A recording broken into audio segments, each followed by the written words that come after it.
Hello everybody and welcome to my monthly vlog where I just kind of go over what's happening with the channel, what's going to be coming onto the channel in a bit, my plans for the future, how Twitch is going as well. Also some shoutouts for people who backed my Patreon page for last month, and just anything else I can think of. I actually have one, it'll seem fairly random thing to talk about, but we'll get to that.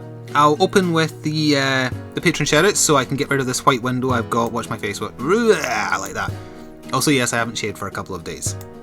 So I'm sure Dragonakis and whoever else will be very pleased with that fact. Anyway, thank you to Carneres, Taya Blake, Dragonakis, Bradley Parry, Matsamuni, Nick M, Jared Tabor, Terravolt, Good Rory, Apropos, Michael Smith, Thaxton, Grant Doty, Thomas Telnovis, Shamoy Lawrence, Ryan Sadowski, Casper MH, Terrell Smith, The Newbie, That One Guy with the Face, and Yuki.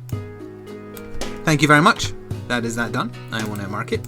And thank you to everybody who has continued supporting via Patreon for a long time. I know the perks of being a patron aren't as big now that I don't do exclusive Saturday videos, but you get to pick what I stream every Sunday, and if you do reach a certain tier of pledge, you get shoutouts during streams and things. So hopefully that'll balance out. Really, as long as there's some kind of reward, I feel okay using the site. That's what it's for. It's for people who want to go that little extra step to support YouTube and now Twitch as well. So speaking of which, you'll be seeing this just a week before the end of the month, but that'll mark kind of like 3 months of streaming. I'm still very much enjoying it. I'm still learning it, I guess, like what works, what doesn't work, what days work and what days don't. Like for example, obviously weekends are better than weekdays because people work, people have school, people have college, uni, etc. So it was all over the place at first, and now I'm kind of at a medium where I can guess consistently what my viewership is going to be on certain days.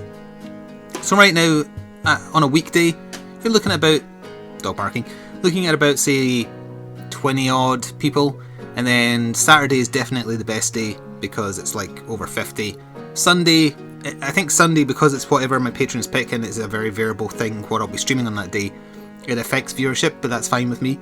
So it's usually sitting at like say 30 or 40 on a Sunday, which is good. It's a start. I obviously want it to go better than that. We're going to strive to get partnership eventually at some point. I think for UK channels the requirements are a little bit lower than US ones, but we're still going to have to get to say like weekday consistency, pardon me, of say 50 to 70 and then double that for weekends. At least. That's my understanding, unless you know somebody at Twitch. I don't know anyone at Twitch, so we have to go through the normal means, which is fine with me. But yeah, I'm still enjoying it. I'm still going to be streaming stuff going ahead. There are certain things I may never port over to YouTube. The best example will be towards the end of the year when I start playing Pokemon Sun or Moon. Because of a Nintendo thing, I don't think I really want to have it on my channel in case they change their mind about Pokemon in the future. But at the very least I will be streaming it, and it'll be interactive. I'll name the Pokemon after wherever chat picks, or like Patreon supporters can pick first, and then, or we might do like patrons pick, viewers pick, patrons, you know, and vice versa. Any way to further reward people going above and beyond. And I do still have the pop-up for anyone who tips during the stream as well. So yeah, that's definitely on the horizon, but that's the end of the year, the Pokemon stuff. In the meantime, we have a release date for Monster Hunter Generations, the English version of Cross, July 15th. Yes, I will be covering it. I don't know if I'm going to be getting a review copy. If I don't, I'm still getting it on release day. Whether I'm going to do a special early day stream on release day, I don't know. Maybe. I think people would probably like that. And my plan in general, I'll still local record as I stream Generations so I can cut it into episodes, because I think people appreciate cutting VODs into episodes, and it's just easiest to do it that way. I really should be doing it more often rather than just porting over 3-hour VODs. It's a hard habit to get into because it's easier to just port over the VOD as one big video, but I know people won't want to sit and watch a 3-hour video, generally speaking. So I will local record as we're doing Generations live. Saturdays will still be viewer hunts, meaning that people who are watching can join in. We'll rotate every 3 hunts as we've been doing. But we'll probably, because it's new and people will be wanting to play it in my group of friends, I mean, through the week we'll probably stream it as well, and on those days I won't be swapping in people, I'll just be playing with the people who are my friends. So, you know, like Reaper, Grinning Owl, Thaxar, etc. And we will have them in a Skype call. We'll probably still have some people in a Skype call on the Saturday streams, but they won't necessarily be playing every hunt. So it's to keep things interesting for me and for you, to do something a little bit different given that I've got such a long series on Cross and technically we've seen everything the game has to give. Having the banter with a bunch of people in a Skype call, that's my solution to keeping things interesting for both me and you. So I hope that works out. It should be funny hearing us trash talk each other as we hunt. That's the plan I have anyway, so we'll see if that actually comes into effect, how well people take to it. Worst comes to worst, I can go back to doing solo commentary for that kind of thing. We'll see how people react. So that's coming in July.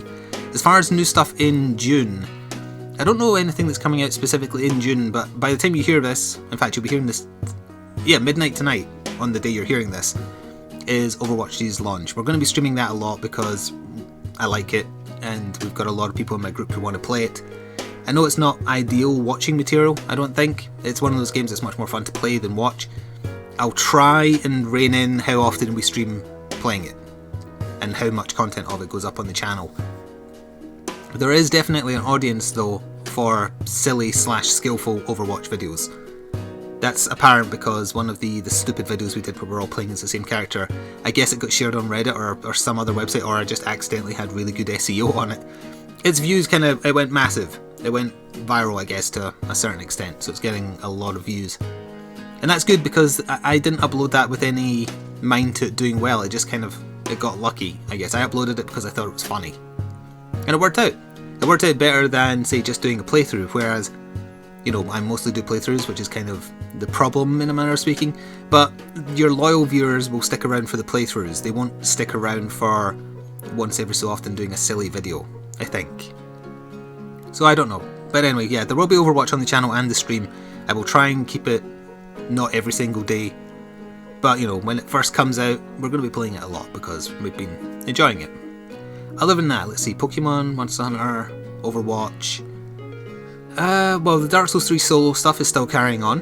Gungeon is still carrying on. Other than that, still doing lookats of various games. You'll probably be seeing one, or maybe I've seen one, on Total War Warhammer, which I just got the other day there. Other than that, I swear there was one more game I was going to mention and I can't remember. This is why I should write this stuff down. Anyway, that's in the interim. The Dark Souls solo stuff will probably go into or beyond June at the rate they're going, depending on how long I get stuck on the harder bosses, I suppose.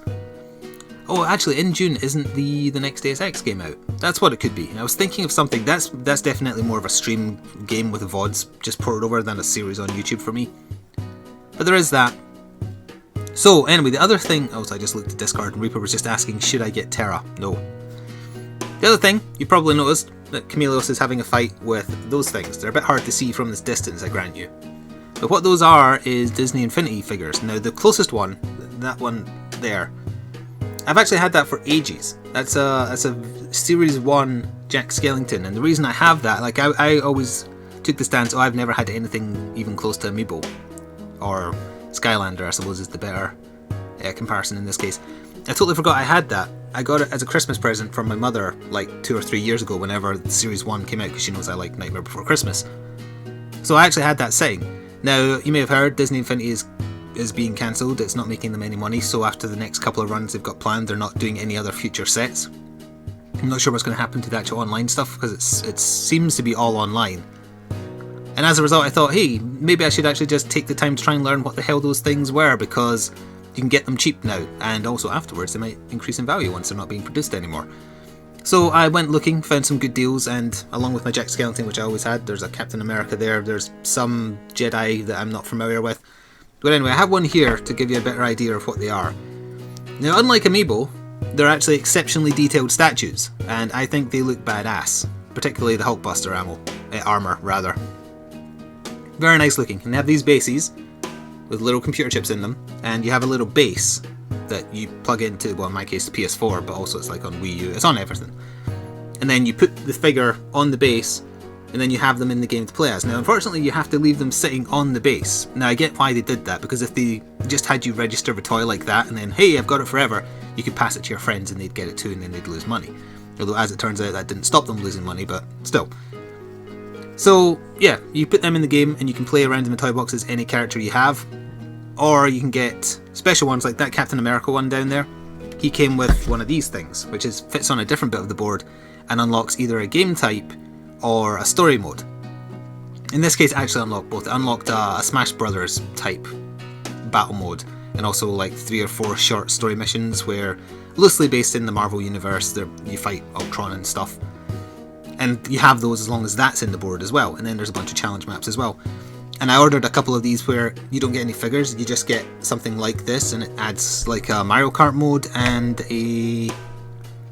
just a general kind of like story mode where the villain from The Incredibles takes over, and you can play it as anybody. So that means even if you pick a figure who doesn't come with a story mode, like for example him or Jack Skellington, it gives you a little story mode to play through and level up. Now the game itself, it looks fine on PS4, but you know, there's not much to it. It's one of those games where they say, hey, you can do anything, but you don't really feel motivated to do anything unless you're pointed in a direction. It's also, when you look at it, stuff like this, like you got 3 missions, 20 odd challenges, and at full price that would have been what, like 15 quid for Captain America plus this thing to unlock in the game. It comes across as really expensive DLC. Now do keep in mind, the statues themselves are very nice quality, and even if once Infinity stops they just shut down all the hardware and stuff and all you're left with is these figures, they look nice. They look better than Amiibos, they look better than what I've seen of those Skylander things in supermarkets. So you're still left with something that has value, just not necessarily as much value as they seem to think. I assume the prices are in relation to all the licensing and stuff like that. Well, actually no, because Disney owns it all, doesn't they? Don't they? Not doesn't they? Anyway, I found a couple more cheap figures, so I've got a couple more coming, and I'll just probably try them out. I'm not going to do any like video content on Infinity. Is there any point? It's stopped. Come the end of the year, it's not going to be produced anymore. The software itself might just stop working. I don't know. I've never really I deliberately kind of avoided getting into Amiibos because, one, they're irrelevant for the games. You can plop them on a game and what? You do nothing. You might unlock some extra stuff, but you can't actually do anything with them. I didn't understand what Infinity was. Same with that Skylander crap as well. They didn't articulate enough to the consumer all the stuff you can do, I feel. They didn't push that angle enough.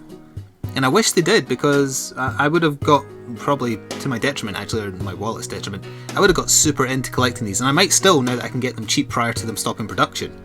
I might get myself a little not Skylander, a little Disney Infinity collection of, you know, more so not the Disney stuff, the Marvel and Star Wars stuff, essentially. So yeah, I'm into these.